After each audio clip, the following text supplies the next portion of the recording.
सभी भक्तों को मेरी जय श्री कृष्णा। मैं आज आपको सोमवार व्रत की कथा और पूजन में लगने वाली सामग्री के बारे में बताऊंगी। वैसे तो किसी भी देवी देवता की पूजा करना बहुत ही कठिन विधि है, इसलिए सभी पंडितों से पूजा करवाना पसंद करते हैं।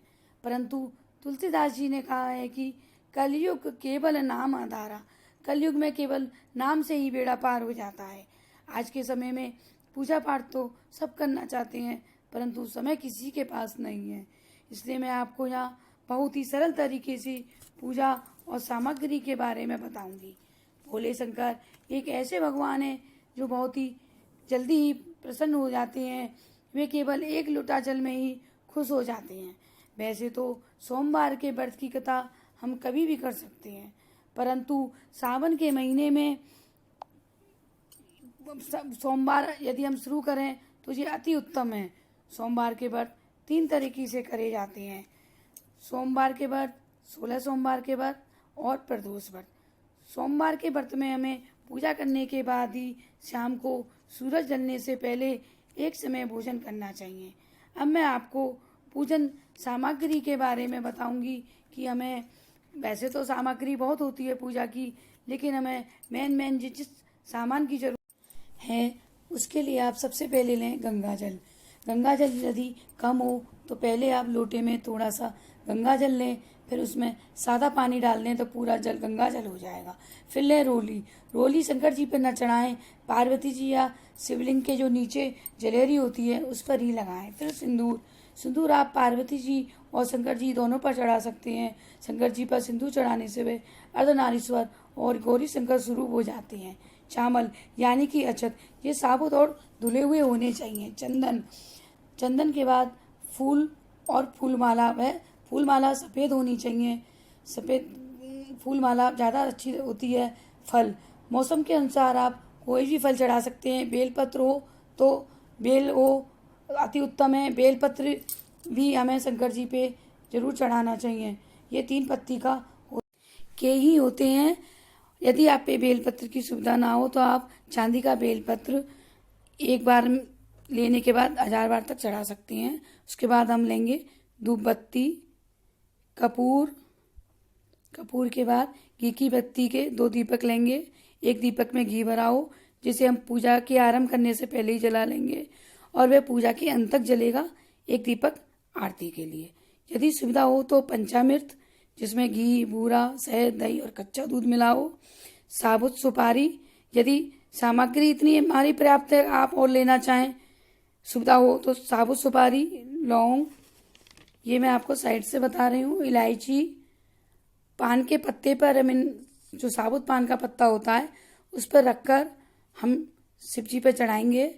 और इसके अतिरिक्त पूजा में हम साबुत सिंगाड़ा, सूखा हुआ जो होता है वह भी चढ़ा सकते हैं। और इसके साथ ही पान जो लगा हुआ होता है, पान भी चढ़ा सकते हैं। सबके अंत में जो पूर्ति होती है वो हमारी होती है दक्षिणा चढ़ाने से। दक्षिणा चढ़ाने से हमारी पूजा में जो भी कमी रह जाती है वह सब पूरी हो जाती है। उसके बाद सबसे एंड में होती है क्षमा प्रार्थना।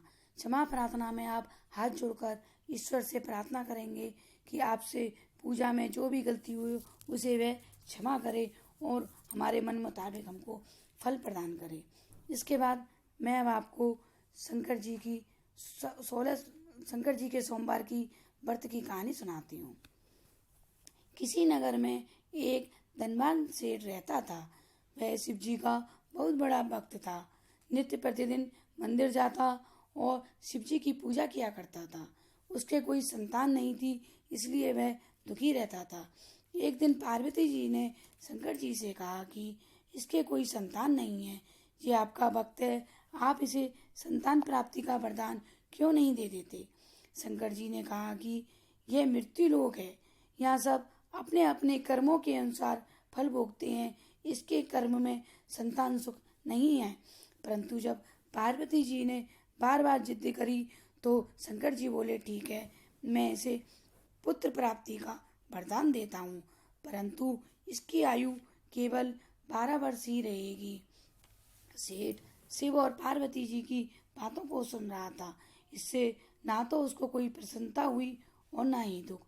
वह पहले की तरह ही शंकर जी की पूजा करने लगा। 10वें महीने उसके घर एक सुंदर से पुत्र रत्न पैदा हुआ, परंतु साहूकार ने उसकी उम्र सिर्फ 12 वर्ष जान उसकी कोई खुशी नहीं मनाई और ना ही किसी को इस विषय में कोई बात ही बताई। वह धीरे धीरे बड़ा होने लगा।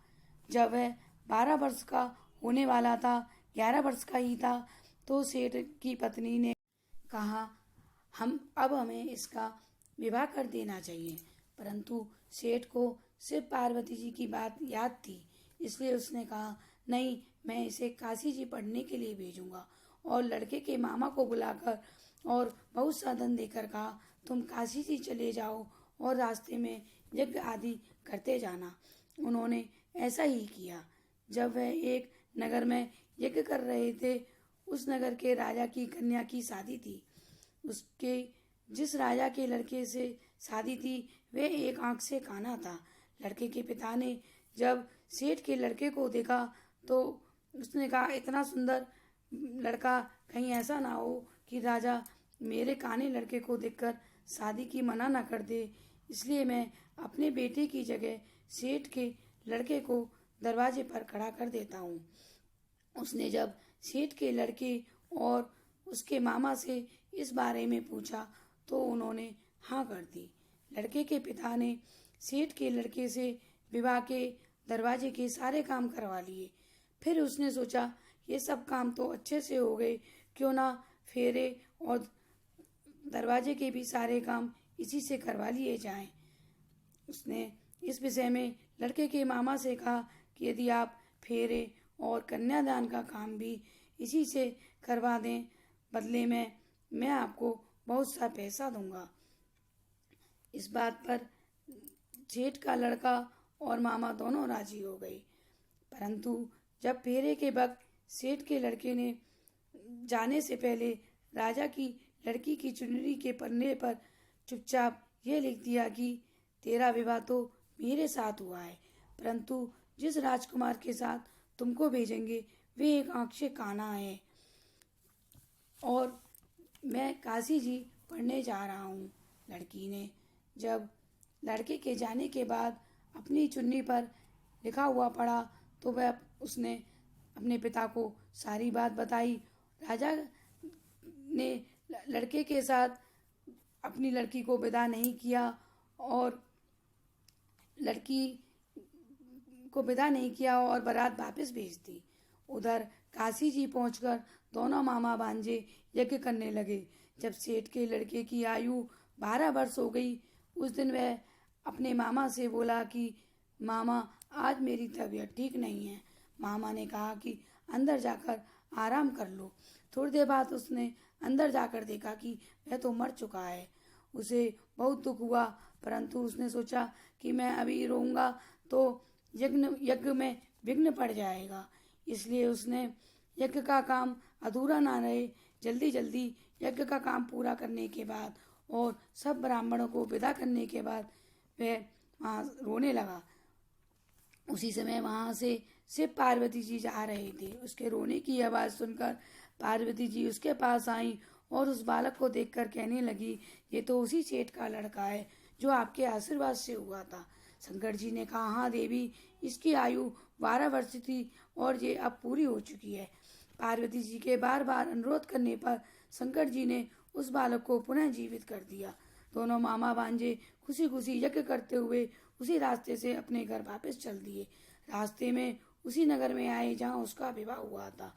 वहाँ वह यज्ञ कर रहे थे तो राजा ने उनको पहचान लिया और अपने महल में लाकर बहुत सा धन देकर खुशी खुशी अपनी बेटी को विदा कर दिया। घर से थोड़ी दूर पहुंचने पर मामा ने कहा, तुम ठहरो, पहले मैं तुम्हारे घर खबर कर देता हूँ।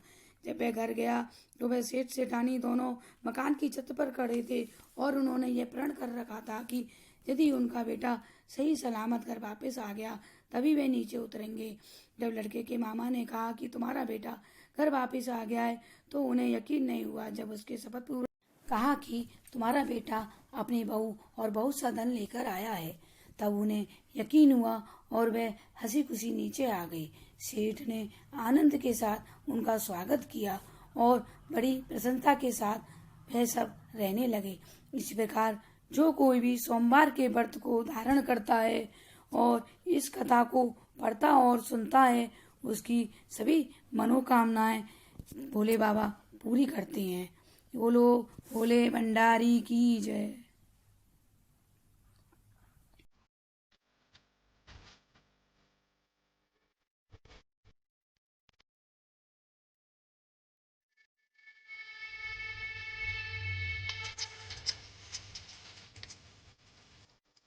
ओम जय शिव ओंकारा, प्रभु हर शिव ओंकारा, ब्रह्मा विष्णु सदा शिव, ब्रह्मा विष्णु सदा शिव, अर्धांगी धारा। ओम जय शिव ओंकारा।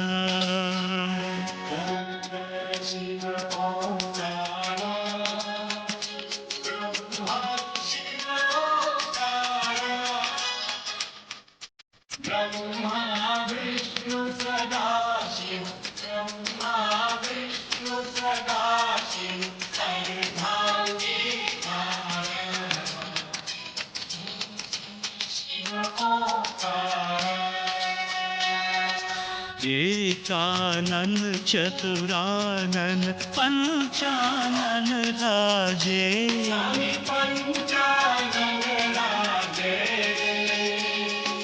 हंसानन गरुड़ासन, वृषवाहन साजे।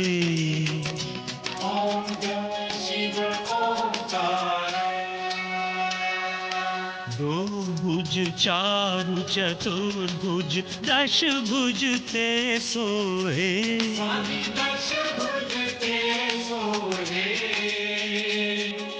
तीनों रूप निरखता, त्रिभुवन जन मोहे।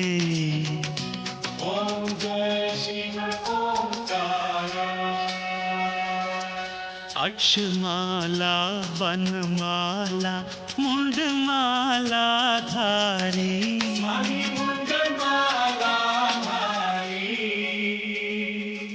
चंदन मृग मद सोहे,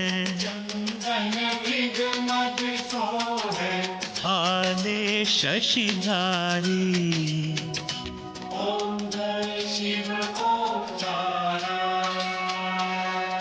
श्वेतांबर पीतांबर बाघांबर अंगे,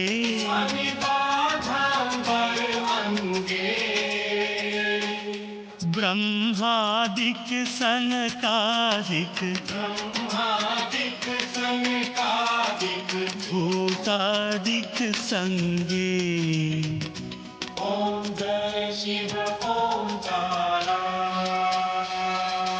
कर में श्रेष्ठ कमंडल चक्र त्रिशूल धरता,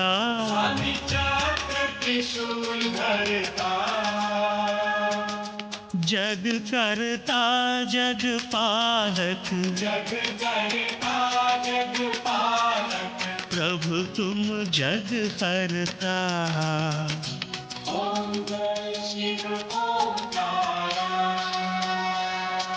ब्रह्मा विष्णु सदा शिव, जानत अविवेका,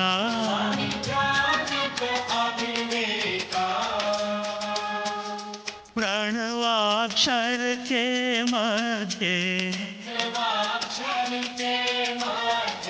ये तीनों एका।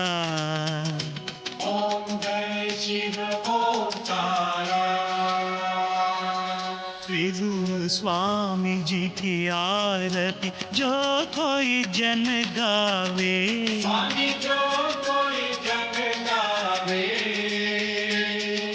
कहते कहते शिवानंद स्वामी, मन वांछित फल पावे। ओम जय शिव ओंकारा, ओम जय शिव ओंकारा, प्रभु हर शिव ओंकारा। हर शिव ओंकारा, ब्रह्मा विष्णु सदा शिव, ब्रह्मा विष्णु सदा शिव, अर्धांगी धारा। ओम जय शिव ओंकारा। ओम जय शिव ओंकारा, प्रभु हर शिव ओंकारा। ब्रह्मा विष्णु सदा शिव,